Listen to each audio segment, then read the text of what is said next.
Hey there, fellow travelers. Welcome back to our channel, where we break down the latest tips and tricks for all your travel needs.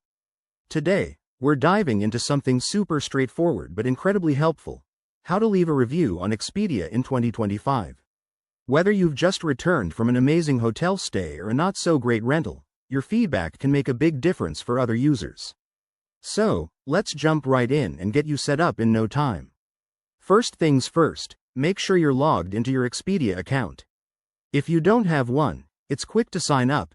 Head to the Expedia website or app and enter your details. Once you're in, navigate to the Trips or Bookings section. This is usually found in the main menu, right at the top of the page.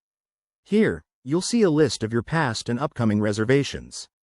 Next, find the specific trip or booking you want to review.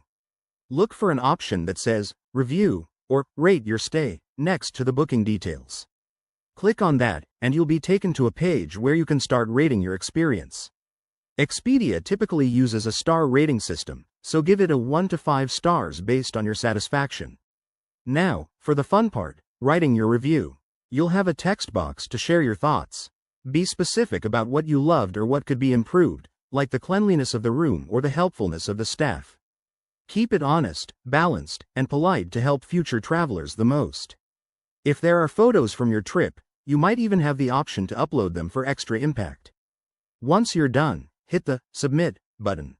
Expedia might ask you to confirm, and that's it. You've successfully left a review. In 2025, Expedia has made this process even smoother with updated interfaces, so expect a more user-friendly experience. A few quick tips before we wrap up. Always double-check for any guidelines on the review page, like word limits or prohibited content. Also, remember that your reviews can influence hotel rankings, so take a moment to make it count. If you're new to reviewing, start with positive notes to build confidence. There you have it, folks. Leaving a review on Expedia is easier than ever and a great way to give back to the travel community. If you found this guide helpful, give it a thumbs up, subscribe for more 2025 travel hacks, and drop your review experiences in the comments below. Safe travels, and we'll see you in the next video.